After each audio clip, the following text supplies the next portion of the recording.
Hi అండి, నమస్తే. Welcome to cooking content. నేను మీ ప్రసన్న. ఈరోజు వీడియో ఏంటంటే ఎగ్ బోండా అండి. ఎగ్ బోండా వేయడానికి నేను 6 గుడ్లను ఉడికించి పెట్టుకున్నాను. ఈ ఎగ్ బోండా అనేది ఎవరైనా చాలా ఈజీగా సింపుల్గా చేసుకోవచ్చండి. దీనికోసం నేను ఒక బౌల్ తీసుకుని దానిలో 2 కప్పుల శనగపిండి అనేది వేసుకున్నానండి.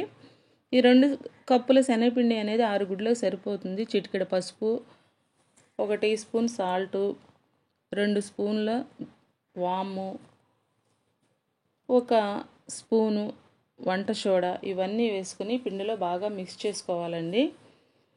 మిక్స్ అయిన తర్వాత తగినన్ని వాటర్ పోసుకొని బజ్జీ పిండిలాగా ఈ పిండి మొత్తాన్ని కలుపుకోవాలి.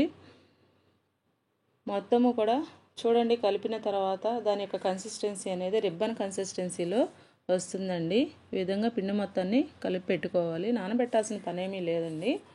తర్వాత స్టవ్ ఆన్ చేసుకుని డీప్ ఫ్రైకి సరిపడా ఆయిల్ పోసి కడాయి అనేది స్టవ్ మీద పెట్టుకున్నాను.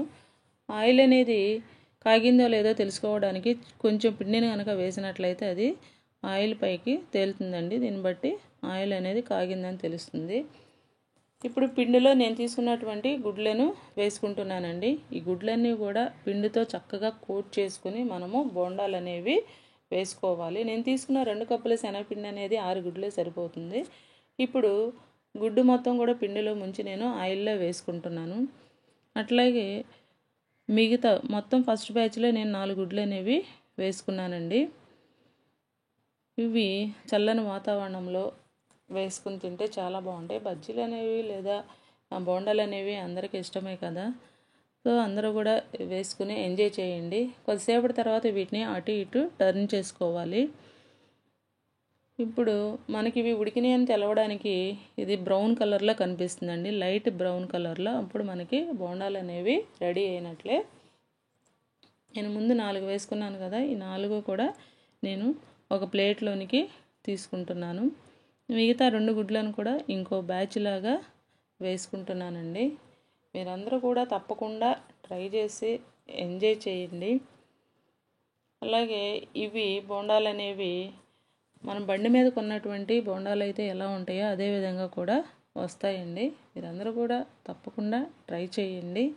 అయిపోయినాయండి. మొత్తం నేను 6 గుడ్లను తీసుకున్నాను. 6 బోండాలు అనేవి వచ్చినాయి. చూడండి ఎంత బాగున్నాయి. దీని నెక్స్ట్ ప్రాసెస్ కోసం ఉల్లిపాయలు చిన్న ముక్కలుగా కట్ చేసుకున్నాను. కొద్దిగా కొత్తిమీర తీసుకున్నాను. అలాగే కొంచెం కారం, కొంచెం సాల్టు, 1 స్పూను జీలకర్ర, 1 స్పూను ధనియాల పొడి, 1 స్పూను గరం మసాలా వేసుకొని మిక్స్ చేసుకున్నానండి. ఇప్పుడు ఈ గుడ్లను 4 ముక్కలుగా కట్ చేసుకుంటున్నాను.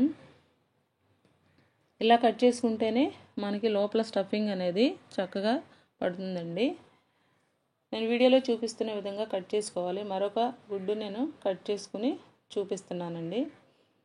ఇవన్నీ కూడా ఇలా కట్ చేసుకుని ఒక ప్లేట్లోనికి తీసుకోవాలి. ముందుగా కారపొడి అనేది గుడ్లన్నిటిపైన చల్లుకోవాలండి, అంటే బోండాలన్నిటిపైన. తర్వాత మనం రెడీ చేసుకున్నటువంటి మసాలా పొడులు వేసుకోవాలి. నెక్స్ట్ వీటి నిండా స్టఫింగ్ కోసము ఉల్లిపాయలు అనేవి పెట్టుకోవాలండి. తర్వాత దానిపైన కొత్తిమీర కూడా చల్లుకోవాలి.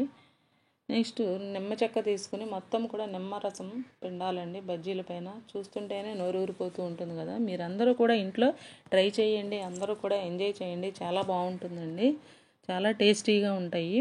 ఈ వీడియో కనుక మీకు నచ్చినట్లయితే లైక్ చేయండి, షేర్ చేయండి, సబ్స్క్రైబ్ చేసుకోండి. మీరందరూ తప్పకుండా నాకు కామెంట్ చేయండి.